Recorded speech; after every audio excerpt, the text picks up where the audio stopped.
After completing his basic education, Copernicus pursued higher studies at the University of Krakow, now Jagiellonian University, where he studied mathematics and astronomy. There, he became familiar with the Ptolemaic system, the geocentric model of the universe that was widely accepted as truth at the time. He later continued his studies at the University of Bologna in Italy, where he studied canon law and furthered his knowledge of astronomy, and at the University of Padua, where he also studied medicine. In 1503, he earned a doctorate in law from the University of Ferrara. He mastered multiple disciplines, ranging from mathematics, astronomy, law, theology, and economics to the arts. Copernicus's professional career was not limited to science. He also served as a canon at the cathedral in Frombork, where he worked for most of his life. He also acted as a medical advisor, church administrator, and diplomat. However, behind his official duties, he continued his astronomical observations and developed his revolutionary theory. Copernicus rarely published his ideas openly due to fears of opposition from the church and conservative scholars. Nevertheless, he shared a summary of his theory with select scholars in a short manuscript titled Commentarius. Copernicus's greatest work was the book De Revolutionibus Orbium Coelestium, on the revolutions of the celestial spheres, which was finally published in 1543, shortly before his death. In this book, he proposed that the Earth and other planets revolve around the Sun, challenging the geocentric model that had been accepted for over 1,000 years since the time of Ptolemy. His heliocentric theory laid the foundation for the scientific revolution in the following centuries. Although his work was not immediately embraced, it paved the way for great scientists like Galileo Galilei, Johannes Kepler, and Isaac Newton. Nicolaus Copernicus was a Polish astronomer, mathematician, and scientist who is known as a revolutionary figure in the history of science for his idea that the Sun, not the Earth, is the center of the solar system. His full name in Polish was Nicolaus Copernicus, but he is more widely known by his Latinized name, Nicolaus Copernicus, as was common practice among scholars of his time. He was born on February 19, 1473, in the city of Torunia, in the region of Prussia, then part of the Kingdom of Poland. Copernicus died on May 24, 1543, in the city of Frombork, Poland. He was a Polish citizen, a Roman Catholic, and of Slavic Polish ethnicity.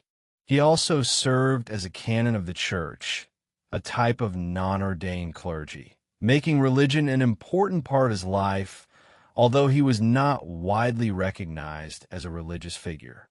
Copernicus came from an upper-middle-class family.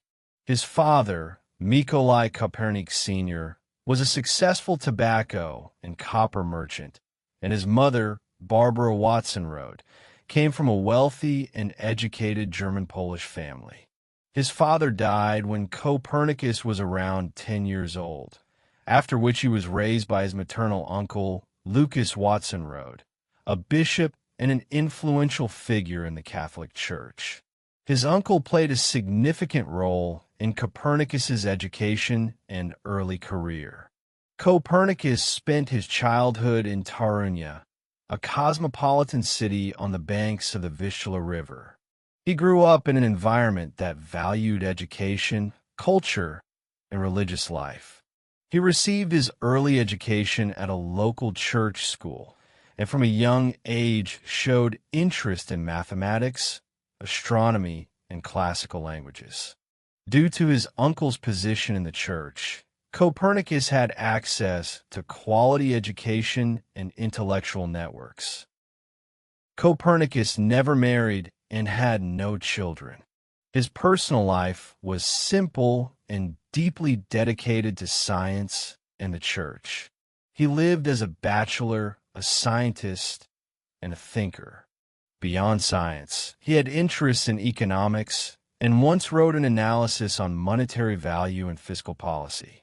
Copernicus was known to be quiet, meticulous, and cautious in presenting his ideas. Although he was not directly involved in social activism, Copernicus made a significant contribution to the world through science. He valued rationality and scientific observation and advocated for the importance of knowledge over dogma. He also served the church and society as an honest and capable administrator. Copernicus spent his later years in Bork, where he worked and observed the sky from the cathedral tower. He died at the age of 70 from a stroke. Legend has it that he received the first printed copy of his book shortly before his death. He was buried at Bork Cathedral, and in 2010, his remains were reinterred with full honors as one of Poland's and the world's great figures. The legacy of Copernicus is immense in the fields of astronomy, science, and the philosophy of knowledge.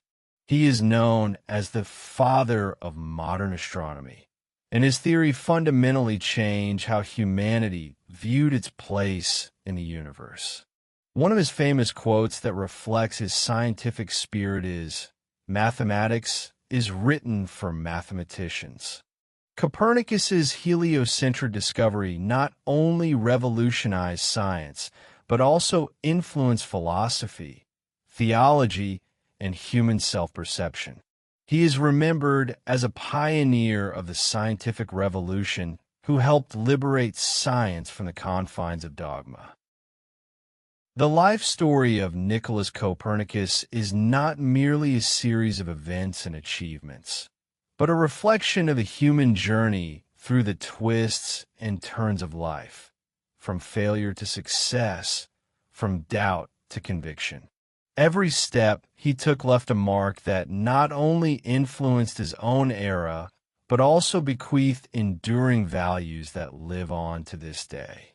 Through this biography, we are invited to reflect on the fact that behind every great name lies a long process filled with struggle, sacrifice, and the courage to rise after falling.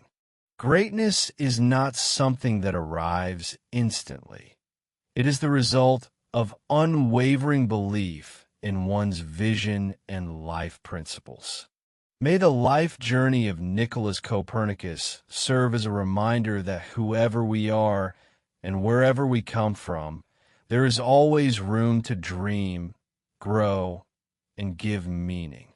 Because in the end, a good life is not measured by how high someone stands, but by how deep the mark they leave for others.